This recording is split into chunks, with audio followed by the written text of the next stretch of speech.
The title of our session this evening is Renewing Democracy, Revitalising Integrity and Trust in Our Politics. We have two excellent people to guide us through this evening in the shape of Jess Metheringham and Ben Wood. But let me take you through the shape of the evening in front of us. And the idea is that we can maintain the connection between our concern for truth and integrity and our experience of worship. So in a few moments, we'll enter opening worship. I'll say a few words to introduce the evening, and our guest speakers will introduce themselves. And then, with minimal guidance, I hope, Jess and Ben will start a conversation around a number of topics concerning democracy.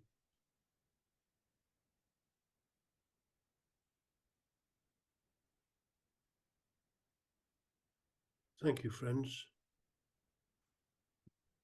This is the second year that Quaker Truth and Integrity Group has run these sessions along with Woodbrook. And I've noticed that if we're not careful, opening worship, such as we've just experienced, can become rather tokenistic, perhaps even an irritating delay to the start of what we think of the real business of the evening, when actually worship, our connection with a sense of the divine, is the real business. And any engagement that we have in politics or social justice or peace is an outcome of that engagement. And it was in reflecting on such matters that I realised I was profoundly influenced in my Quaker journey by Damaris Parker Rhodes, who gave the Swarthmore lecture in 1977, "The Truth is a Path, Not a Possession." As a younger man, I was in the same local meeting as her, and I remember on one occasion she said that the role of Quakers in the world is to sacramentalize the everyday. Can we just reflect on that, friends? To sacramentalize the everyday,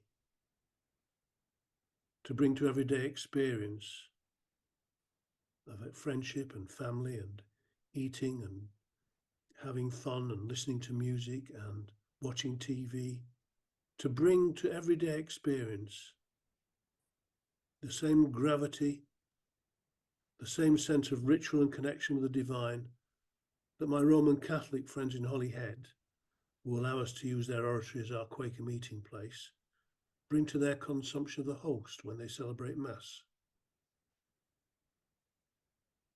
To sacramentalize the everyday. Making holy the everyday is to bring meaning and purpose in the midst of wholesale destruction and loss. And part of that meaning and purpose is the promise of a new community. Martin Luther King called it the beloved community. And for some of us, it's the promise of early Quakers in moulding the kingdom of heaven. And I see this as the connection with political life. As I see it, we need to engage with politics because it's how the world can be made a better place.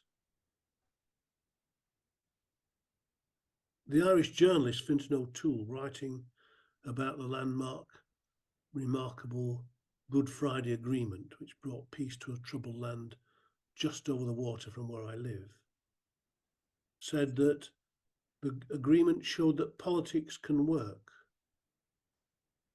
consciously choosing as it did generosity, compromise, and reconciliation. These features, generosity, compromise, and reconciliation, are features of a mature democracy. And just as we want our children's children to inherit a beautiful planet, we should also want them to inherit the rich ecology of parliamentary government. And for that, it is today that the precious, fragile plant of democracy needs to be cultivated and nurtured, watered by integrity in the soil of trust.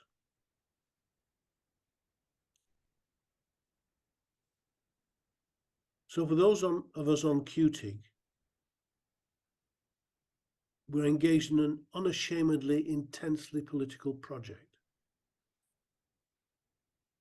We might well say, along with Edmund Burrows, that we're not for names, nor men, nor titles of government, nor are we for this party, nor against the other. But whilst eschewing party politics, we are committed to the political process of parliamentary democracy. And it's possible to ask why that is. Why democracy? Given that as Quakers, we've lived most of existence, in fact, most of human existence has been lived under dominion and under the cloud of limited representation rather than the open sky of universal suffrage. Why should we be precious about what we currently have? Well, a general election, even one not anticipated when this date was set, certainly sharpens our thinking about that question.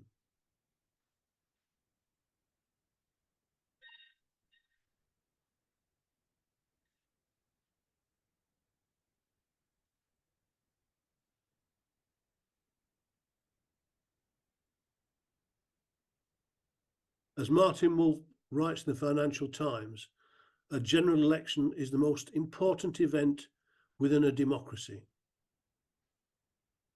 His article goes on to set the conundrum that in order to win elections, politicians need to hide behind the politics of evasion, not telling it as it actually is. Yet in hiding behind the politics of evasion and treating voters as children, he says, we guarantee rising cynicism and distrust, threatening democracy itself. So it's the nature of that democracy which we wish to discuss this evening. What kind of democracy we live in, the inadequacies of our current system, the role and nature of power in our democracy, and even the power of metaphor shaping our thinking about our political life. All these are urgent and compelling topics at any time, but particularly at this time. And I'm very grateful to say that we have very safe hands to guide us in our reflections in our two conversationalists, Ben Wood and Jessica Metheringham. Starting with you, Jessica, your life so far indicates a deep-seated commitment to political process, having served as our parliamentary officer and currently as chair of Unlocking Democracy. Perhaps you can tell us something about your background in politics and what led you to this work.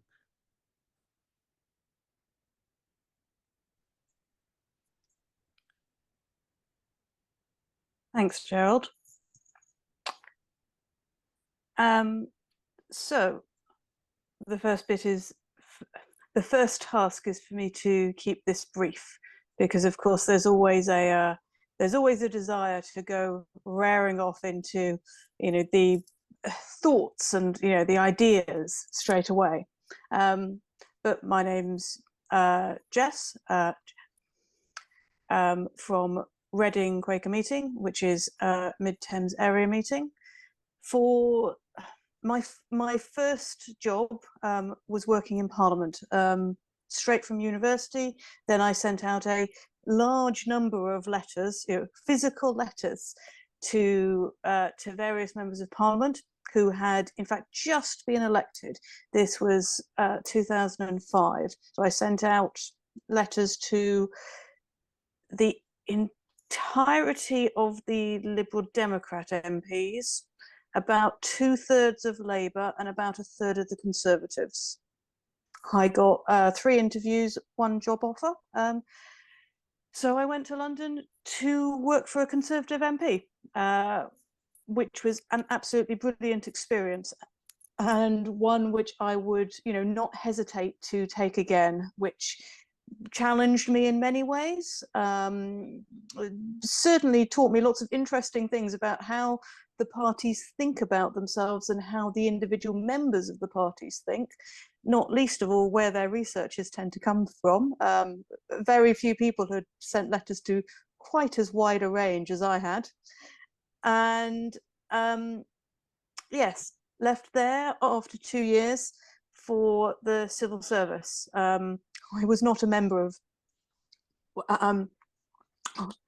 so party political membership was not for me, regardless, yeah. maybe had I worked for a different party, I might have been drawn down that line. But I decided to go into the civil service and went to work for the Electoral Commission, monitoring elections, looking at spreadsheets.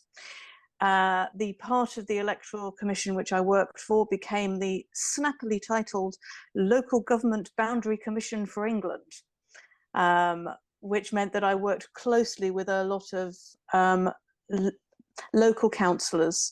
Local government changes were what I tended to do. Some of it was, was fairly minor, some of it was major. Then I moved from there to work for Quakers in Britain, which was absolutely brilliant.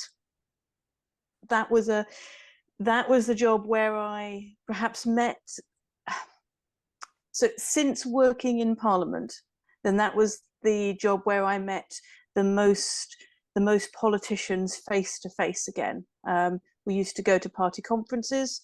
We went to most of the party conferences. I believe that 2015 was the year when I went to 5 party conferences, which was quite an ordeal by the end of it, because they are very, they are lengthy events which take a lot of energy from you. But I stopped working for Quakers in Britain. They didn't stop being a Quaker, of course. I think it must be 5 years ago now, 2019, indeed it was. And now I design board games, plus do various democracy sector things on the side. There is some various freelance work I've done, not just being chair of UD, which used to be Charter 88, but that's voluntary. But I also do freelance work occasionally for various political organisations, mainly around things to do with protest. And that is me. Thank you, Jess. And Ben, you're an academic and a theologian, and you have a broad interest in political theology. Can you tell us a little bit about yourself and your academic theological interests? I think the first thing I should say is that I'm a bit of a peripatetic scholar. I've been around lots of different institutions and done lots of gigs and lots of different jobs. My first kind of introduction to the kind of fusion of theology and politics was while I was working at Manchester, and I did a 2-year project about individualism and Christian community. And as part of that project, I met loads of representatives of NGOs and churches and think tanks, and I started getting very interested in this fusion of the theological and the political. I think if I were to summarize it, I would say that I'm interested in the political personality who prays, or how does prayer interfuse with protest, practice, and political participation. I want to really get under the skin of people's emotions and their motivations. And I want to find out the stories that inspire people to come to political engagement and action. So I'm really interested in ideals, visions, values, that big broad stuff. And hopefully tonight we'll be able to dig into some of our motivations for caring about this topic before we get into trying to solve things. Because quite often it's knowing our own intentions, I think, that's often the most valuable way into a complicated topic like this one. So, starting off the conversation, is there anything about Quakers in particular that should that leads us into valuing democracy? I should say a couple of things to start off, and hopefully this will set up any remarks you have, Jess, later on, which is essentially that Quakers for a very long time have been committed to forms of democratic projects.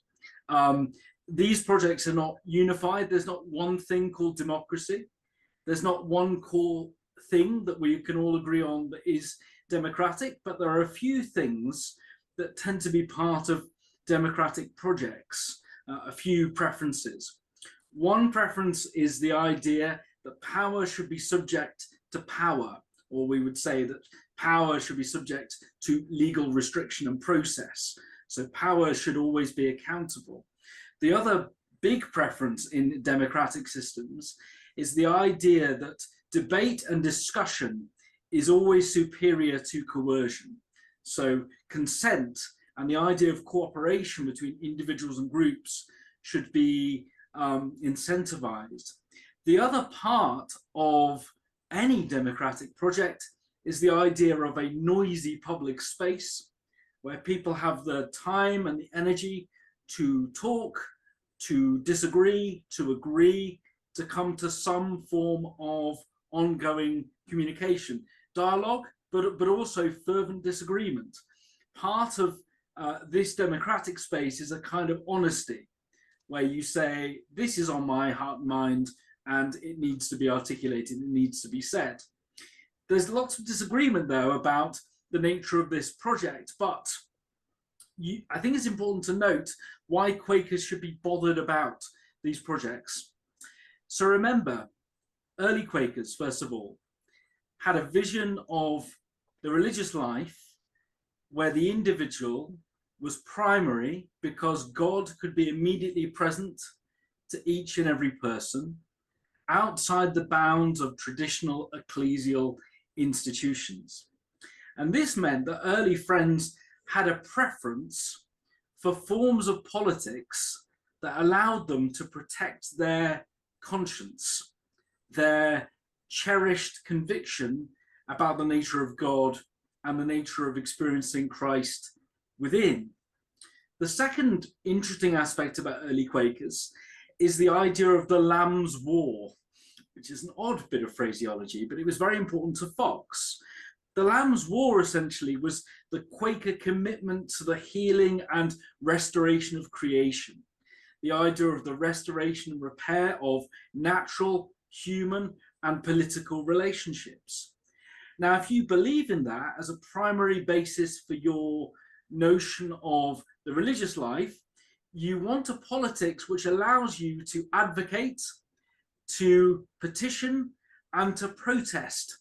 So it's a very short leap from believing in the Lamb's War to supporting the idea of forms of civil liberty and civil association as primary political commitments. The last important element as to why Quakers very early on became interested in forms of democracy is the very obvious point that early Quakers were a persecuted minority.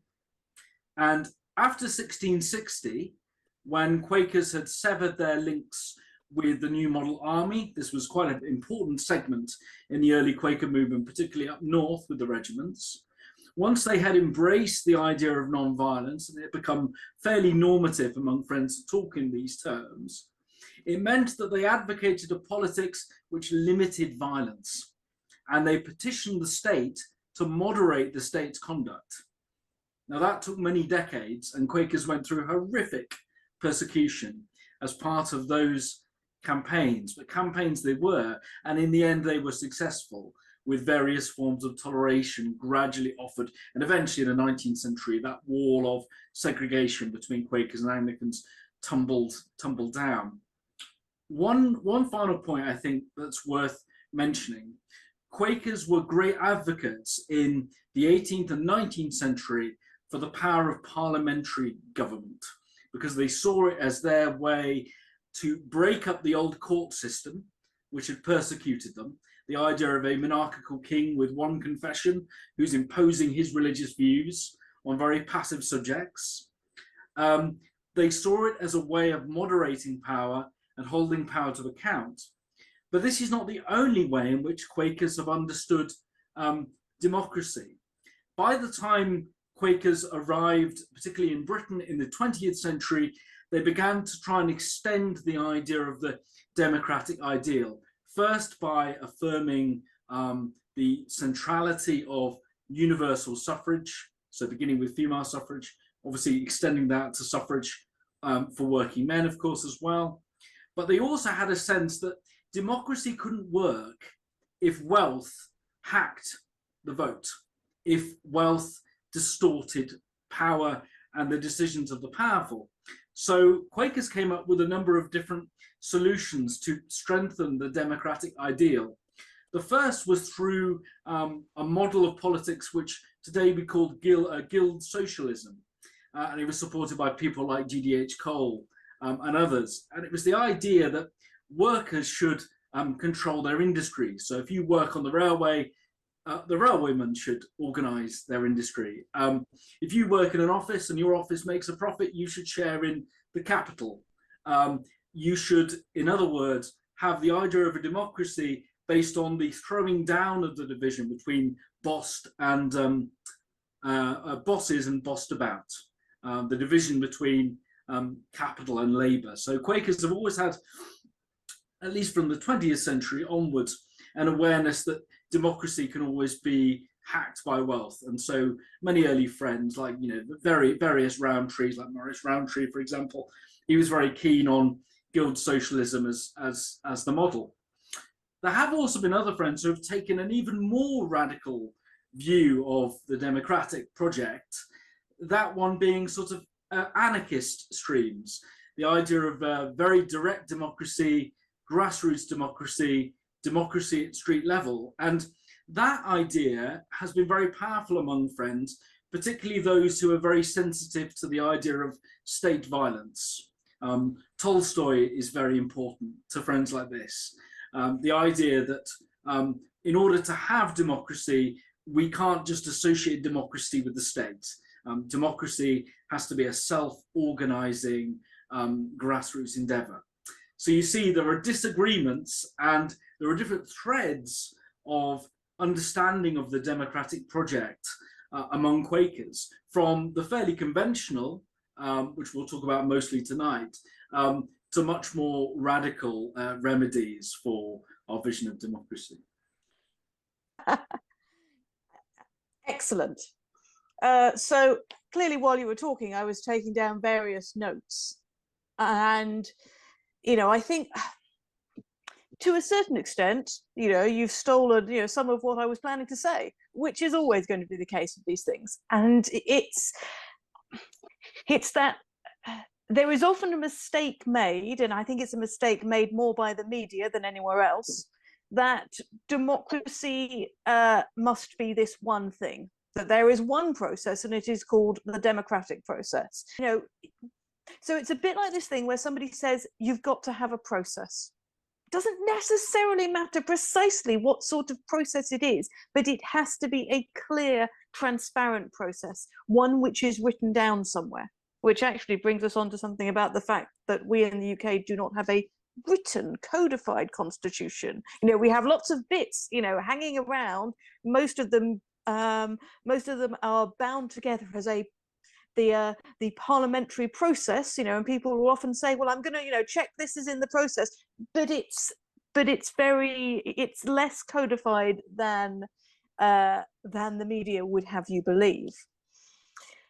Now, parliamentary process does involve a lot of debate, and it does involve that noisy, you know, that noisy, passionate sort of democracy, which you were just talking about, Ben, which I think, you know, which, yes, I completely understand, you know, this idea, and I love the idea of protest coming from faith, and I feel that myself very much. But I think it's also important to recognize that passionate doesn't always mean nasty. You know, people can be having very, very strong reactions to something, can be on completely opposite sides of the debate. But supposing they have the same approach, you know, they might have different beliefs, but if they have the same approach, then they are able, you know, to go out to coffee or to go to the pub or yeah, you know, something afterwards, you know, to play a game of football or whatever, you know, to be friends as well as being, you know, as being completely disagreeing with each other there. Mm. And there was something which Gerald said, quoting earlier, that the election was the most important event in a democracy. Now, I think you could probably say that in the way that you could say that a door is one of the most important features in a room. But I'm not certain that the election shouldn't be treated as if it is the only way to get something in a democracy, because democracy is about getting power back to the people. The problem, of course, being that there are a large number of people who all disagree with each other, some of whom have completely different approaches, not only different views about what should be done, but different ways of thinking about that thing, different learning styles, as it were. We as Quakers may have different views on things, but we are often quite united around the way in which we think about that. Whereas, of course, the general population, there is a lot of difference out there. So trying to get at what the ordinary person thinks about something, there is no ordinary person. There's 10 or 20 out there. And so democracy is going to be a process which involves a lot of disagreement. But it's whether it can be kind disagreement, or how we keep it being kind and sensible disagreement, as opposed to nasty disagreement. I was thinking while you were talking, Jess, about William Penn's favourite word. If you read a lot of William Penn, you find this word keeps on recurring, which is tender, or tenderness, or tender-hearted. He really worries about the intentions of people who are in debate or disagreement with each other. And one of the things we should note about William Penn, obviously very problematic in lots of ways, being a slave owner, but also a great constitutionalist and a great pioneer of constitutional government. He provided this early constitution for his colony, the so-called Holy Experiment. Now, it didn't work out very well. After a couple of generations, it degenerated into a kind of terrible plutocracy. But the sort of ideal was civility in government, moderation, restraint. And of course, I think the difficulty about these, we can often call these virtues, but these virtues cannot be guaranteed by legal process. They have to be something, I think, that we learn together, we instill. We can't force people to behave well. We can maybe restrain their worst instincts. We can, perhaps we can restrain their worst, manifestations. But something else has to happen, I think. There's also a disagreement, possibly, about what behaving well actually means. Does behaving well mean being polite, or does behaving well mean being honest? And that might be raw and quite uncomfortable, in a way which other people might find far too noisy and excited for others. There are people who like to have a short, very very violent almost sort of disagreement, and to get it over, to get all of the honesty out, and then they're like, okay, right, we've done that bit, now we can fix it. Whereas there are other people who have a different arguing style. So sometimes that's the difficulty. There was something else that was said earlier as well, which was about democracy can't work when wealth distorts it, which I think is absolutely accurate, because that's what people mean when they talk about dark money coming into politics from elsewhere that is not transparent. Now, this might be one of my, one of the things that I think is good, and it might not be a universal, good, because I'm not 100% sure there are, universal values as such, but I would say that transparency needs to be up there, because at the moment it feels as though there is a lot of money coming into politics where we are not 100% certain where it is coming from. So, the UK tends to be quite strict on that. There are lots of transparency laws. The Electoral Commission has, registers of, who has donated, to which political parties, supposing that it's over £500, is it at the moment, I think? That's the limit to get on to the Electoral Commission register. so we do know where the money is coming from in that sense, but then there are shell companies and there are companies which own companies, so you do get these, these trails of dark money, which can be traced back through journalists, looking it up. But that is absolutely distorting the current political system. I mean, I think your point about the difficulties around how do we behave well in public together is quite an important one. I'll come back to dark money because I think it's sort of linked. But I'm thinking of an early Quaker, 18th century Quaker like Benjamin Lay, who the story goes that he was in meeting, he was protesting because there were loads of friends who were still slave owners, and he broke a full pig's bladder over his head and splattering the assembled friends with pig's blood, and was calling them out, condemning them for their misconduct. So I think that in democracy, there seems to be this tension in democratic projects and democratic cultures between the need for a certain degree of civility, so accepting that people can be your opponents but not your enemies, but also the ability to be incredibly sharp when necessary in order to force people to see the truth of their own conduct. And that was really interesting to me, because I was reflecting on, because the Partygate saga, for instance, it went on for months and months and months.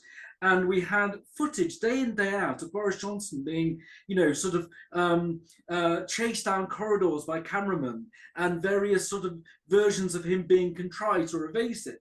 And it felt like a public trial in some degree, but actually some of the questions that he was asked by journalists were absolutely legitimate, because they were trying to force him to see what he'd done.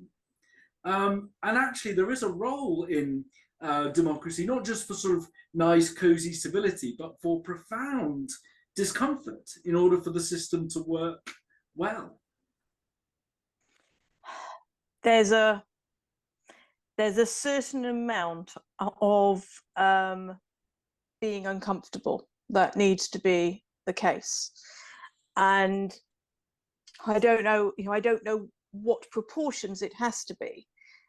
But I'm aware that we're often on the side of the protesters saying, this is the status quo and it needs to change, which I think that partly just reflects the type of tools that different organizations and different people use to change the status quo. The status quo, changes constantly. Things don't stay still indefinitely. The narrative moves on, and it is quite often the case that some groups tend to be quite good at capturing the narrative and moving the window, the norm from one side to the other, whereas other groups tend to be much more about, okay, right, what big splash, what big change can we do to grab something, to make a difference by demonstrating that such and such is not okay, rather than the small, slow changes that slowly move the window from one side to the other. I mean, I suppose a good example of the sort of quick strike method, and I think people debate about their success, but I think they were very successful, was the broader Occupy movement after the financial crisis. I think actually, in terms of the debate around inequality, I think the Occupy movement had a lasting effect on our politics. I really believe that they altered the nature of the debate. They made it much easier for activists to talk about inequalities of wealth. I mean, there was the huge campaign around the Robin Hood tax, a brilliant bit of branding. Instead of just calling it the Tobin tax, who's this Tobin? They instantly had an image which everyone could sort of understand. And I think it was really interesting, actually, because that was an example of grassroots democratic engagement, but it fed into parliamentary process and debate. It was almost like they were feeding off each other for a while. That fed into the narrative. I think that was very successful at changing the narrative. But on the other side, we've had a lot of things which have been small legal changes, which have changed the nature of protest altogether, which have, so it feels as though the news has been about the protesters winning, but the legislation has changed bit by bit to tighten what is allowed and what is not allowed. Now, you also see things like voter ID. There were, huge outcries against, that concept, that you'd have to bring some sort of ID to vote, not least of all, because of course that was hugely, that the way in which that was implemented, that is a basically, that is suppressing the vote. Yes, the concept may be a fairly straightforward, somebody needs to prove who they are to vote, but the outcome was voter suppression. But that is not being talked about being rolled back by the major parties. They're talking about changing it, what forms of ID would they bring, but they're not talking about rolling it back. So that's a good example of how the legal changes, bit by bit creep up. One thing we didn't talk about yet, and I think we perhaps should, would be where parliamentary democracy fits in. Because of course, we have Westminster, we have local councils, we have the Scottish Parliament, the Welsh Parliament, not for Quakers in Britain. We don't have the Northern Ireland Assembly because we're Quakers in Britain, not Quakers in the UK. Let's leave it at the Scottish and the Welsh. And there's various tiers. There's the directly elected mayors, which of course will now be elected. Were now elected by first past the post, rather than by the more proportional system they were elected on. So there's, there are lots of places where we get this democratic engagement, but we tend to only look to our MP. People tend to look to their member of parliament, not to their local council, despite the fact that the local council, that's far closer. That deals with a lot of the issues that they're facing, right there on a daily basis. It's true, but I suppose the other side of it as well is that there's been a real, since the 1980s, a real kind of decimation of local government in terms of its powers. So although there are still a lot of responsibilities, the sort of financial strings attached to those are very, very narrow and very, very tight. So people actually want their councils to be able to do things for them close to where they live, but actually they discover, oh no, it's not being done by my council. It's now been, kind of centralized, and the council has to bid for a grant here or a grant there in order to get something done. I mean, that raises an interesting question, doesn't it, about the extent to which could we rescue, some of the best bits of our parliamentary system from the kind of distortion and decay you've been describing, by trying to revitalize some of our local institutions where we think of politics at kind of more human scales that people can understand, they can actually grasp, rather than the idea that there's some institution somewhere over there in London making decisions. I mean, this is a sore bone of contention where I live in Yorkshire. There's a strong, kind of strong idea that, Yorkshire, we should have devolved powers, maybe we should have our own parliament. Of course, we'd never have that, I don't think, because we'd be so powerful. If Yorkshire was one sort of political bloc, it would probably distort the rest of politics in the UK. So I think they probably won't go for that. There are definitely some issues with how power would be shared out within England, because you have a few large historic counties. Cornwall tends to be the other one that's spoken about, but there are some other places. London, of course, itself, has some of those powers itself, where I mean, where there's the tug of war, which of course used to happen before with the county and the district councils, but the county and the districts were designed to work fairly closely together. So when you had the rural area, The county was there for the strategic direction. They were elected once every 4 years. The district council was there for the the day-to-day work. They were elected by thirds. So 1 year, then another year, then a third year, then the county council was elected in the 4th year. Now, of course, the cities made a difference to that, because they operated differently. The metropolitan areas operated differently, but also when you're drawing boundaries between these things, then it's very easy to say, that bit there, that's the centre of such and such an area, and that bit there, that's the centre of such and such an area. But the boundary is rarely a nice straight line. Sometimes you have a convenient river there, but very rarely does that happen. You normally have two communities which merge, and you've got sort of, a bluey bit there and a reddy bit there, and it's purple in the middle, because, that's how reality is. But it is really difficult because no government minister wants to go on to Newsnight and say, this terrible thing which has happened, it's not my responsibility, and no, I'm not going to do anything about it. So that's why, you get this, pulling of power back towards the centre, then trying to let it out a little bit more, then pulling it back towards the centre. So it takes another, fully fledged body stepping in.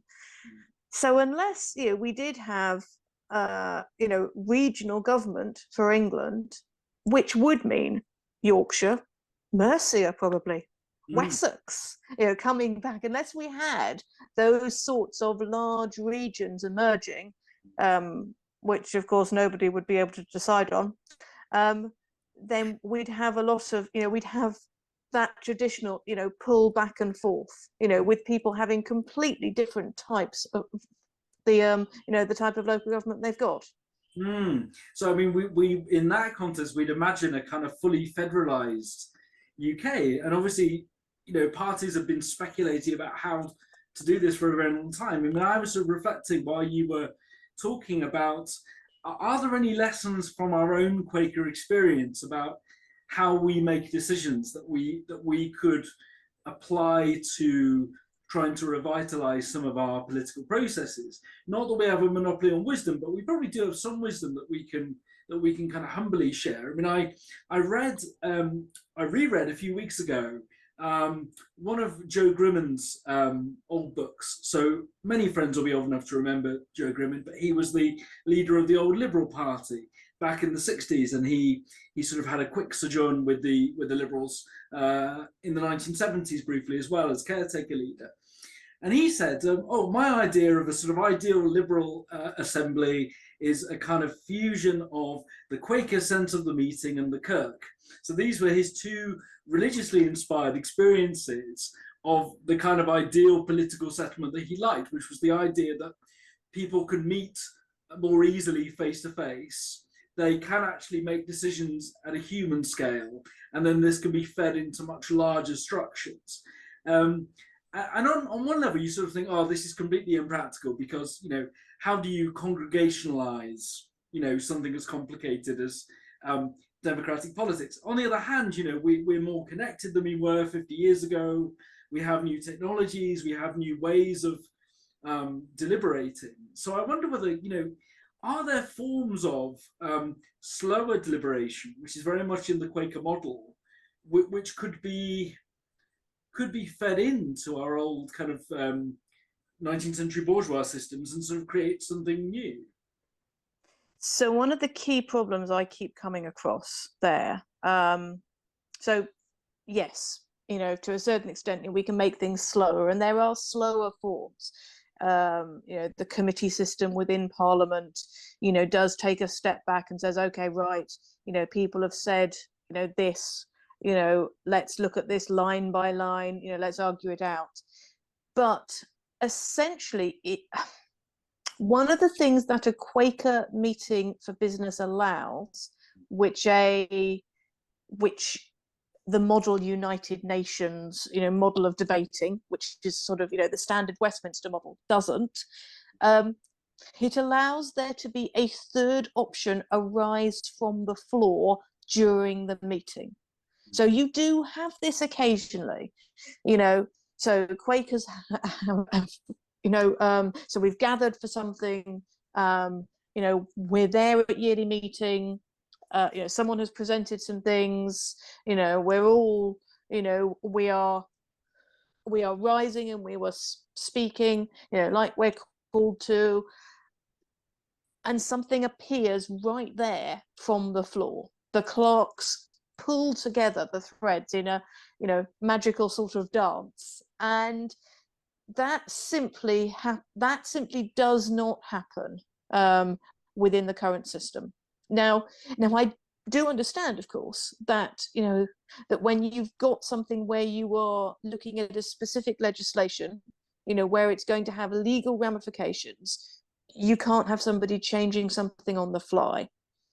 But I think it would be more useful, perhaps, for Westminster, for local government, to incorporate more of those town hall style meetings, to incorporate more of the, what do people actually think? Because before legislation gets to the House of Commons, then somebody's written a green paper, which is what are our thoughts on this. Then they've written a white paper, which are, what are our, I don't know, slightly better ideas, slightly more formed ideas on this. Then they kind of, so for those, there's often not much looking beyond what that government, and that generally means that political party, the kind of ideas that they have floating around anyway. They generally know what they want to put in their legislation.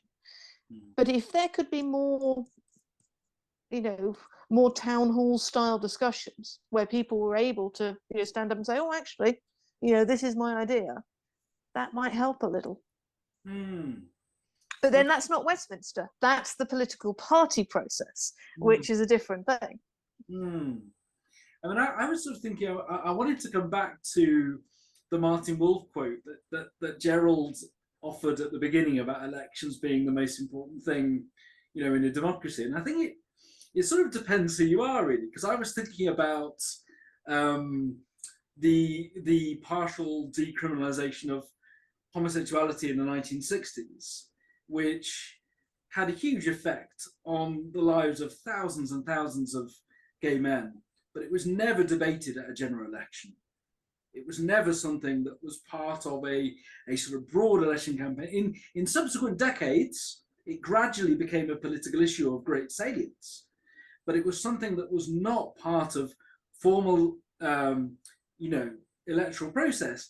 And actually, it was really about a series of maverick MPs who were brave enough to push from the sidelines. I often think Parliament's often at its best when there are kind of maverick voices who are able slightly to circumvent the central leaderships of their own parties and sort of create a groundswell, which is almost equivalent to your idea of the local groundswell, but a kind of parliamentary version where the MPs are having informal conversations beyond their usual leadership structures.